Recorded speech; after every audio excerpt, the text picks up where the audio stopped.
Hello, আসসালামু আলাইকুম। সবাই কেমন আছেন? আলহামদুলিল্লাহ আমরা ভালো আছি। বারান্দা বাগান দিয়ে ভিডিওটা শুরু করলাম। অনেক দিন পরে ভিডিওতে সাউন্ড দিচ্ছি। বর্ষাকালে এই টাইম ফুলটা ফোটে এবং বারান্দার দেখতে অনেক সুন্দর। মৌমাছি এসে ভরে যায়, মানে মৌ মানে গাছে ফুল ফোটে আর মধু সংগ্রহ করে। অনেক ভাল লাগে আমার কাছে। যাক, মানে বারান্দাটা শেয়ার করলাম। আজকে আমি পুঁটি মাছ শুটকি ভর্তা বানাবো। কিভাবে বানাচ্ছি, প্রথমে আমি প্যান চুলার উপর দিয়ে পুঁটি মাছগুলো ভাইজে নিচ্ছি। তারপর এটা ফ্রেশ পানি দিয়ে ভালোভাবে ধুয়ে একটা কড়াইতে তেল দিয়ে পরিমাণ মতো শুটকি মাছগুলো ভাইজে নিচ্ছি। তারপরে রসুন, পেঁয়াজ, কাঁচামরিচ এগুলো ভালোভাবে ভাইজে নেব। তারপরে আমি ধনিয়া পাতা দিয়ে নেব। ধনিয়া পাতাটা দিলে মানে আরও ঘ্রাণ আসে, খেতে অসাধারণ, অনেক মজা হয়। এভাবে করে ভর্তা বানাই, আপনারা খাইয়ে দেখেন। পুঁটি মাছ শুটকি, যে কোনো শুটকি মানে ভর্তা এভাবে করে বানাইলে অনেক মজা হয়। পাটায় বাইটা ভর্তাটা বানাই নিলাম। আলহামদুলিল্লাহ। এখন আমি ওর বাবা আসছে, 1 ক্যারেট আম নিয়ে আসছে ফরমালিন ছাড়া, কিন্তু আমগুলো একটু মানে কাঁচা কাঁচা ভাবলাম মানে কিছু আচার বানাই ফেলাই।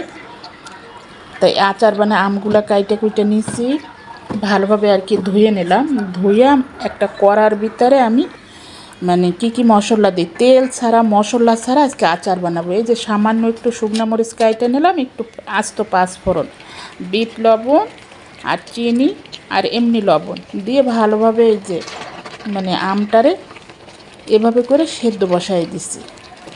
এভাবে জাল হইতে হইতে যখন আমটা পানিটা যখন টাইনে যাবে, তখন আমের কালারটা চেঞ্জ হয়ে যাবে।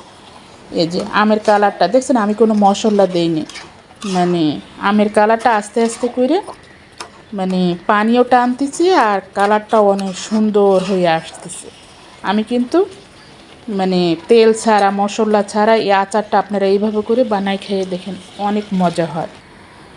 খিচুড়ি, বিরিয়ানি, পোলাও এটার ভিতর দিয়ে আপনি খাইয়ে দেখেন, অনেক মজা হয়। এমনি ফ্রিজেও মানে নিয়ে খাইতে অনেক মজা হয়। মশলা দিলে আমার কাছে তেমন একটা ভালো লাগে না, মশলা কেমন জানি। আর আমটা একটু ভর্তা ভর্তা হয়েছে কেন, মানে আমটার ভিতর আম বেশি, মানে মাংস বেশি, যার জন্য আমটা মানে গলা গলা হয়ে গেছে। এই যে আমি তেল দিচ্ছি, তেলটা একটা প্যানে গরম করে এই যে উপরের থেকে দিয়ে দিলাম জারের উপরে। এভাবে করে আমি অনেক দিন রাখতে পারবো। মাঝে মাঝে রোদে দিয়ে নেব। আজকে ঈশ্বরদী থেকে লিচু আসছে। ঈশ্বরদীতে তো প্রচুর লিচু হয়, আপনারা জানেন। মানে এত বড় বড় লিচু আর এত রসালো, এত মজা। ঢাকা শহরে মানে লিচু একদিন আনছিল, মানে বিচি বড় বড়, খেতে তেমন একটা মানে ভাল লাগে না, টক টক। আর এই লিচুগুলা অনেক মিষ্টি এবং মাংস, বিচি একটু ছোট, একটু বিচি হয়, অনেক মজা এই লিচিগুলো। আলহামদুলিল্লাহ, আল্লাহ তাআলার লাখ লাখ শুকরিয়া আদায় করি। লিচিগুলো যারা পাঠাইছে ঈশ্বরদী থেকে, অনেক সুন্দর না লিচিগুলো? আলহামদুলিল্লাহ। সাথে বড় একটা শুটকি মাছও নিয়ে আসছে। এই যে এটার কি বলে, মানে সামুদ্রিক মাছ, টোনা ফিশ বলে। যাক, এটাকে আমি কাইটা কুইটা জারের ভিতরে মানে ডিপ ফ্রিজে রেখে দেব।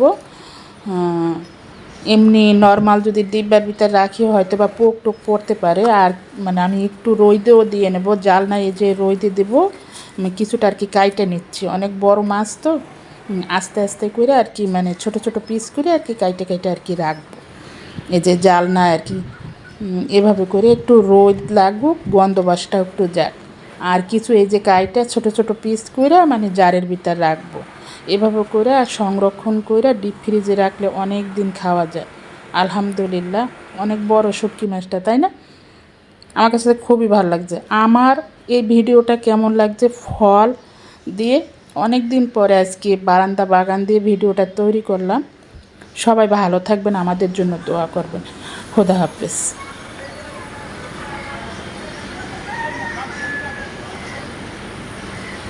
অনেক সুন্দর টাইম ফুল ফুটছে।